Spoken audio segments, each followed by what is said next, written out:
Hi friends, welcome to my YouTube channel. ನಾನಿವತ್ತು ತೋರಿಸ್ತಾ ಇರೋ ರೆಸಿಪಿ ಗೀ ಪುಡಿ ದೋಸೆ.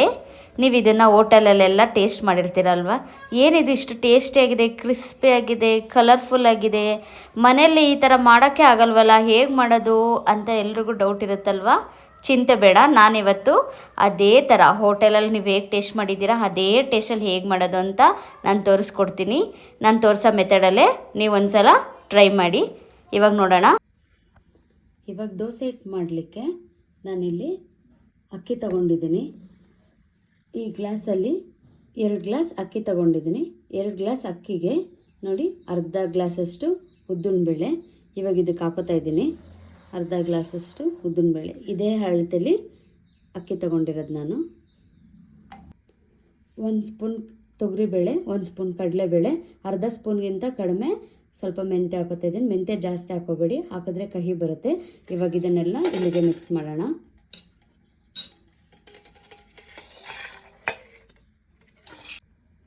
ಇವಾಗ ಇದನ್ನು ಚೆನ್ನಾಗಿ ವಾಶ್ ಮಾಡೋಣ. ಇವಾಗ ನೋಡಿ ಕ್ಲೀನಾಗಿ 3ರಿಂದ 4 ಸಲ ಅಕ್ಕಿನ ತೊಳೆದು ವಾಶ್ ಮಾಡಿದ್ದೀನಿ. ನೀವು ಇದಕ್ಕೆ ರಾ ರೈಸ್ ಆದರೂ ಹಾಕ್ಕೋಬೋದು, ರೇಷನ್ ಅಕ್ಕಿ ಅಂತಾರಲ್ಲ ಅದನ್ನಾದರೂ ಹಾಕ್ಕೋಬೋದು, ಇಡ್ಲಿ ಅಕ್ಕಿ, ದೋಸೆ ಅಕ್ಕಿ ಬರುತ್ತಲ್ಲ ಅದನ್ನಾದರೂ ಹಾಕ್ಕೋಬೋದು. ನೀವು ಯಾವುದಾದ್ರೂ ಹಾಕ್ಕೊಳ್ಳಿ. ಇವಾಗ ನಾನಿಲ್ಲಿ ನಮ್ಮ ಮನೇಲಿ ಇದ್ದಿದ್ದು ರೈಸೇ ತೊಗೊಂಡಿದ್ದೀನಿ. ಇದು ನಿಮ್ಮ ಅನುಕೂಲಕ್ಕೆ ತಕ್ಕಂತೆ ನಿಮ್ಗೆ ಯಾವ ರೈಸ್ ಬೇಕು ಅದನ್ನು ನೀವು ಹಾಕ್ಕೊಳ್ಳಿ. ನಾನು ಇವಾಗ ಇದಕ್ಕೆ ನೀರು ಹಾಕ್ತಾಯಿದ್ದೀನಿ. ನೀರು ಹಾಕಿ ಮಿನಿಮಮ್ 6 ಅವರ್ಸ್ ಇದನ್ನು ನಾವು ನೆನೆಲಿಕ್ಕೆ ಬಿಡಬೇಕು. 6 ಗಂಟೆ ಕಾಲ ನೆಂದ ಮೇಲೆ ಇದನ್ನು ನಾವು ರುಬ್ಬಬೇಕು. ಇವಾಗ ನೋಡಿ ಕಂಪ್ಲೀಟಾಗಿ ನೆಂದಿದೆ ಇದು 6ರಿಂದ 8 ಗಂಟೆಗಳ ಕಾಲ ನೆನಿಬೇಕು.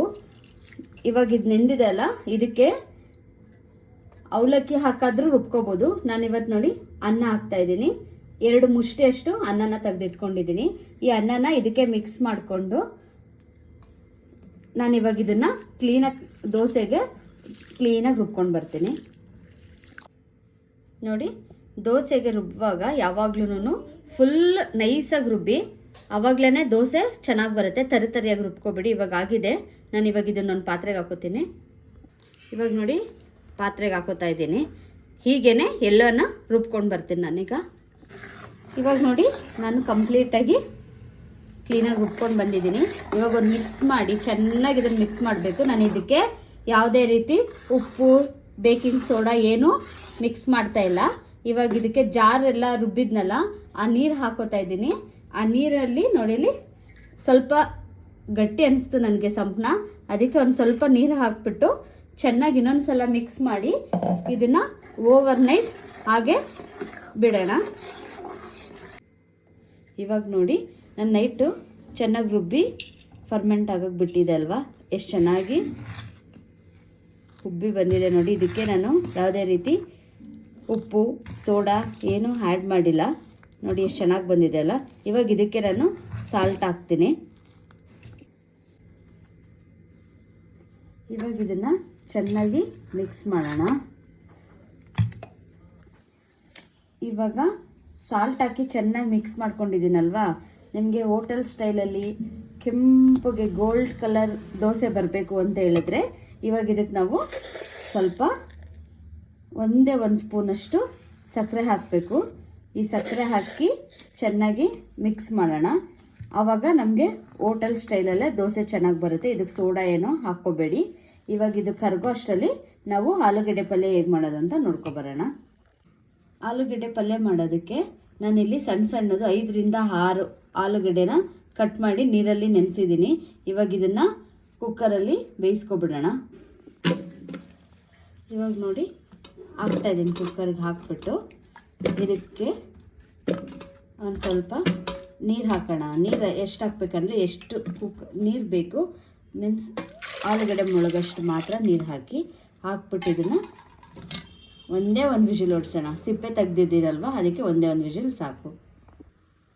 ಆಲೂಗಡ್ಡೆ ಬೇಯೋದಕ್ಕೆ ಒಂದು ಸ್ವಲ್ಪ ಉಪ್ಪು ಹಾಕೋತಾ ಇದ್ದೀನಿ.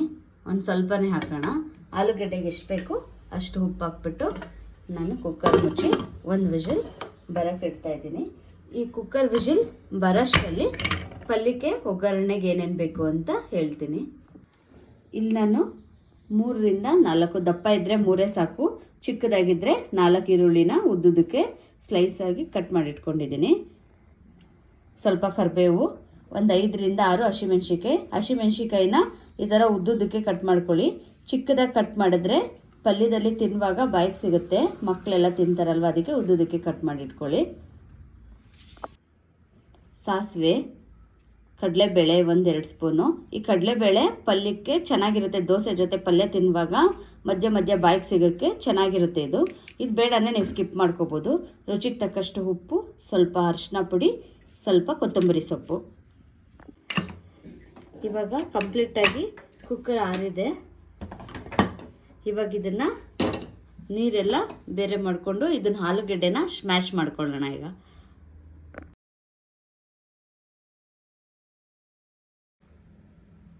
ಇವಾಗ ಬಾಣಲಿಗೆ ಎಣ್ಣೆ ಹಾಕೋತಾ ಇದ್ದೀನಿ, ಪಲ್ಯ ಮಾಡೋಣ. ಎಣ್ಣೆ ಕಾಯಿಲಿ.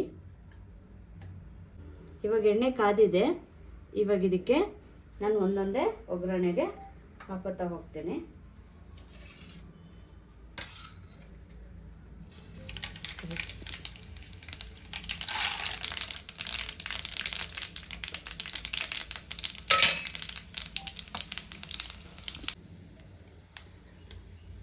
ಇವಾಗ ನೋಡಿ ಕಡಲೆಬೇಳೆ ಆಗಿದೆ, ಒಂದೊಂದೇ ಹಾಕ್ತೇನೆ.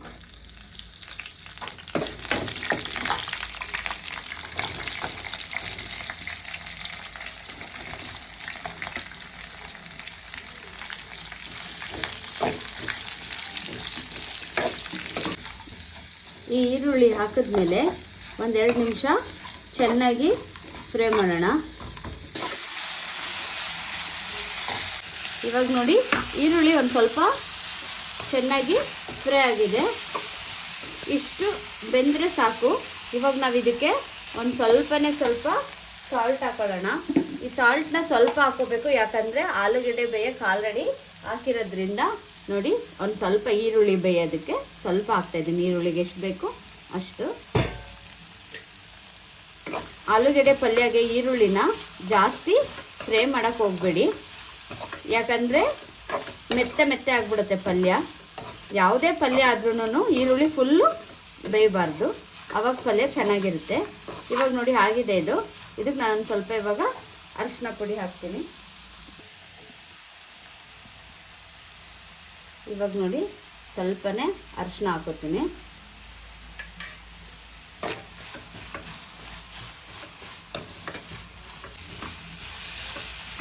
ಇವಾಗ ನೋಡಿ ಆಲೂಗಡ್ಡೆ ಹಾಕೋತಾ ಇದ್ದೀನಿ.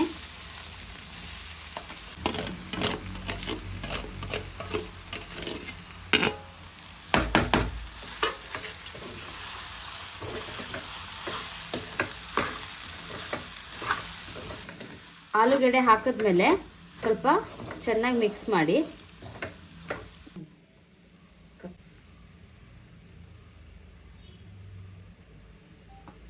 ಕೊತ್ತಂಬರಿ ಸೊಪ್ಪು ಹಾಕೊಂಡಿದ್ದೀನಿ. ಕೊತ್ತಂಬರಿ ಸೊಪ್ಪು ಹಾಕಿದ್ಮೇಲೆ ಚೆನ್ನಾಗಿ ಮಿಕ್ಸ್ ಮಾಡಿದ್ರೆ ಪಲ್ಯ ರೆಡಿ ಆಗುತ್ತೆ. ಇವಾಗ ಪಲ್ಯ ಮಾಡಿ ಇಟ್ಕೊಂಡಿದ್ದೀನಲ್ವ, ಇವಾಗ ದೋಸೆ ಹೇಗೆ ಮಾಡೋದು, ಮಸಾಲೆ ದೋಸೆ ಅಂತ ನೋಡೋಕ್ಕೂ ಮುಂಚೆ ಮಸಾಲೆ ದೋಸೆ ಮಾಡೋಕ್ಕೆ ಏನೇನು ಬೇಕು ನೋಡೋಣ. ಇವಾಗ ದೋಸೆ ಮಾಡೋಕ್ಕೆ ಕಲ್ಲು ಕಾಯಕ್ಕೆ ಇಟ್ಕೊಂಡಿದ್ದೀನಿ. ಕಲ್ಲು ಕಾಯೋವರೆಗೆ ಏನೇನು ಬೇಕು ಹೇಳ್ತೀನಿ. ಇವಾಗ ಯಾವುದೇ ಮಸಾಲೆ ದೋಸೆ, ಗೀ ಪುಡಿ ದೋಸೆ ಏನೇ ಮಾಡಬೇಕಂದ್ರೂ ತುಪ್ಪ ಬೇಕು. ತುಪ್ಪ ತೊಗೊಂಡಿದ್ದೀನಿ. ಒಂದು ಸ್ವಲ್ಪ ಎಣ್ಣೆ ಮತ್ತು ಚಟ್ನಿ ಪೌಡರು. ಈ ಪೌಡರು ಗೀ ಪುಡಿ ದೋಸೆಗೆ, ಗೀ ಪುಡಿ ಇಡ್ಲಿಗೆ, ರೊಟ್ಟಿ, ಚಪಾತಿ ಎಲ್ಲದಕ್ಕೂ ತುಪ್ಪದ ಜೊತೆ ಹಾಕ್ಕೊಂಡು ತಿನ್ಬೋದು. ತುಂಬ ಚೆನ್ನಾಗಿರುತ್ತೆ. ಒಂದು ಸಲ ಮಾಡಿಟ್ಕೊಂಡ್ರೆ 1 ತಿಂಗಳು 2 ತಿಂಗಳಾದ್ರೂ ಹಾಳಾಗಲ್ಲ. ನಾನು ಇವತ್ತು ಇದನ್ನು ತೋರಿಸ್ತಲ್ಲ ಹೇಗೆ ಮಾಡೋದಂತ. ನಿಮ್ಗೇನಾದರೂ ಈ ರೆಸಿಪಿ ಬೇಕಂದರೆ ಕಮೆಂಟ್ ಬಾಕ್ಸಲ್ಲಿ ಕಮೆಂಟ್ ಹಾಕಿ. ಗೀ ಪುಡಿ ಬೇಕಂತ, ಪುಡಿ ಮಾಡೋದು ಹೇಗೆ ಅಂತ ಕಮೆಂಟ್ ಹಾಕಿದ್ರೆ ನಾನು ನಿಮಗೆ ಲಿಂಕ್ ಶೇರ್ ಮಾಡ್ತೀನಿ ಫ್ರೆಂಡ್ಸ್. ಇವಾಗ ದೋಸೆ ಮಾಡೋದು ಹೇಗೆ ಅಂತ ನೋಡೋಣ. ಇವಾಗ ದೋಸೆ ಮಾಡೋಕ್ಕೆ ಕಲ್ಲಿಟ್ಕೊಂಡಿದ್ದೀನಿ. ಕಲ್ಲು ಚೆನ್ನಾಗಿ ಕಾದಿದೆ. ನಾನು ಇವಾಗ ದೋಸೆ ಹಾಕ್ತಾಯಿದ್ದೀನಿ. ತೆಳು ಬೇಕು ಅಂದರೆ ತೆಳು ಹಾಕ್ಕೊಳ್ಳಿ, ದೋಸೆ ದಪ್ಪ ಬೇಕು ಅಂದರೆ ದಪ್ಪ ಹಾಕ್ಕೊಳ್ಳಿ. ನೋಡಿ ನಾನು ಇವಾಗ ಹಾಕ್ಕೊಂಡಿದ್ದೀನಿ ದೋಸೆ.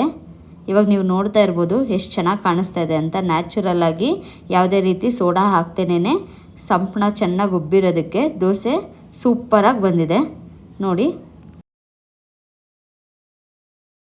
ನ್ಯಾಚುರಲ್ ಆಗಿ ಮನೆಯಲ್ಲೇ ಮಾಡಿರೋ ಅಂಥದ್ದು ನೋಡಿ. ಇವಾಗ ಎಣ್ಣೆ ಹಾಕಿದ್ದೀನಲ್ವ, ಈ ಎಣ್ಣೆ ಹಾಕಿದ್ಮೇಲೆ ಇದಕ್ಕೆ ತುಪ್ಪ ಹಾಕೋಣ.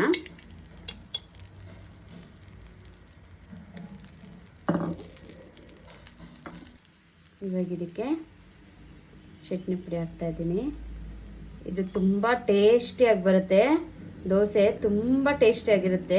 ಇದು ನೋಡಿ, ಈ ಥರ ಸ್ಪ್ರೆಡ್ ಮಾಡಿಬಿಟ್ಟು ನಿಮಗೆ ಎಷ್ಟು ಟೇಸ್ಟ್ ನಿಮ್ಮ ಅಳತೆಗೆ, ಜಾಸ್ತಿ ಬೇಕಂದರೆ ಜಾಸ್ತಿ ಹಾಕೋಬೋದು, ಸ್ವಲ್ಪ ಬೇಕು ಅಂದರೆ ಸ್ವಲ್ಪ ಹಾಕ್ಕೋಬೋದು.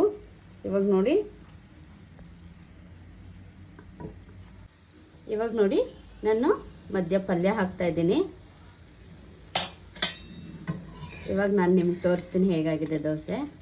ನೋಡಿದ್ರಲ್ವಾ, ಯಾವ ಹೋಟೆಲ್ಗೂ ಕಡಿಮೆ ಇಲ್ಲ.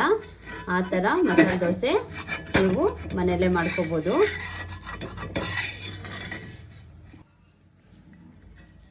ಇವಾಗ ನಾನು ಇದನ್ನು ಸರ್ವಿಂಗ್ ಪ್ಲೇಟ್ಗೆ ಹಾಕ್ತಾಯಿದ್ದೀನಿ.